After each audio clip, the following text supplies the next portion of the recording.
Salut à tous, c'est Feltak et aujourd'hui on se retrouve pour une nouvelle vidéo dans laquelle je vais vous aider à retrouver votre ancêtre dans la Grande Guerre. C'est parti, on commence tout de suite. Alors avant de commencer cette vidéo, je tiens à préciser que tous les liens dans la description seront précédés d'une petite publicité qu'il vous sera facile de passer en cliquant dans le coin supérieur droit.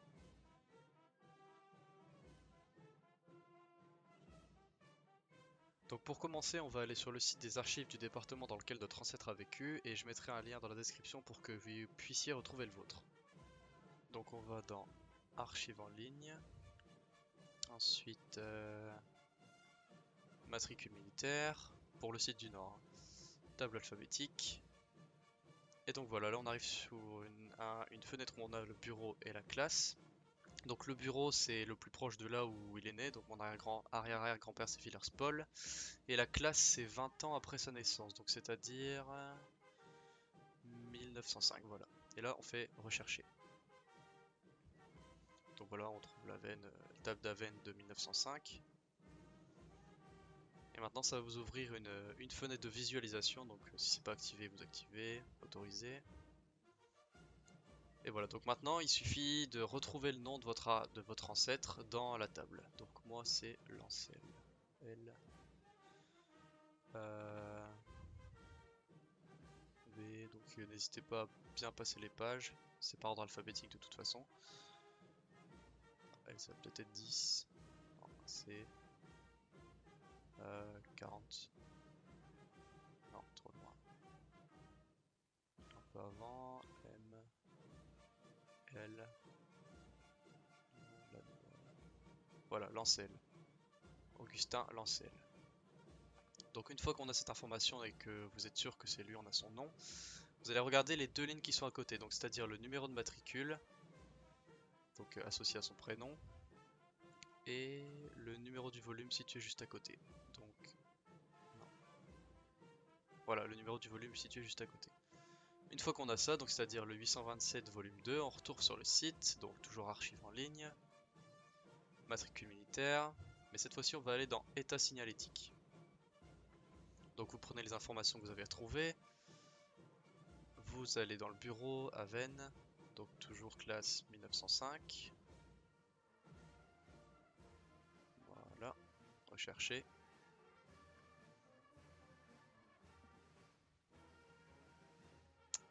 Allez.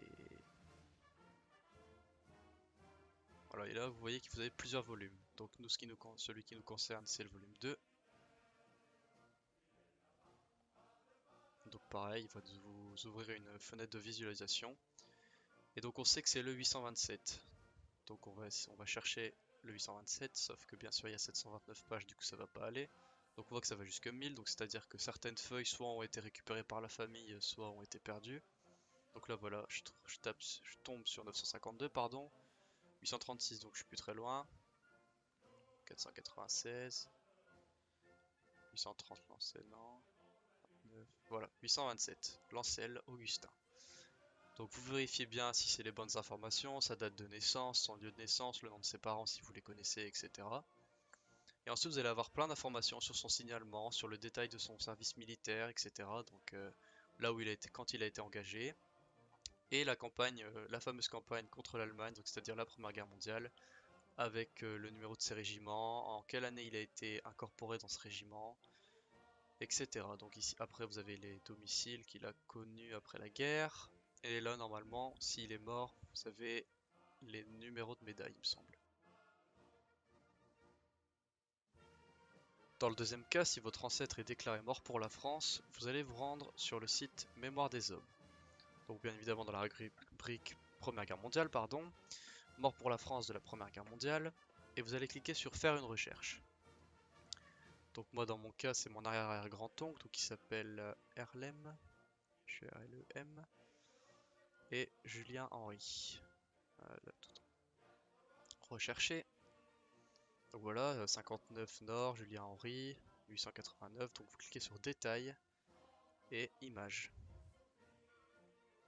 Ça va vous ouvrir une visionneuse encore une fois. Ah, petit problème. À lancer, toujours pas.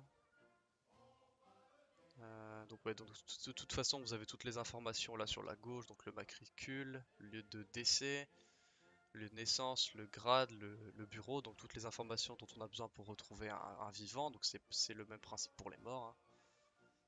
Excepté ils sont répertoriés sur ce site, donc je vais essayer. Voilà.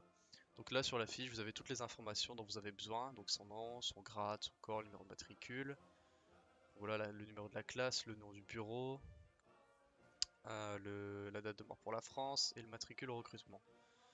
Et donc comme je disais, vous avez toutes les informations sur la gauche qui vous permettent de le retrouver dans les registres et dans les tables alphabétiques des archives. Une fois que vous avez toutes les informations le concernant, donc c'est-à-dire le régiment, le corps, l'année de recrutement, etc., je vous recommande vivement de consulter plusieurs types de dossiers. Donc c'est-à-dire tout d'abord les JMO, donc les journaux de marche et opérations sur le site de Mémoire des Hommes, lien dans la description.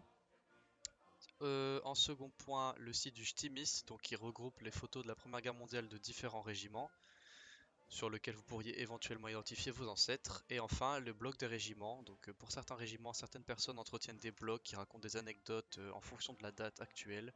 Et c'est assez intéressant pour connaître comment nos ancêtres ont vécu cette grande guerre. En attendant, je vous dis merci de m'avoir écouté. J'espère que cette vidéo vous a été utile. On se retrouve peut-être pour une nouvelle vidéo si vous en avez envie. Je vous dis à bientôt, c'était Feltac.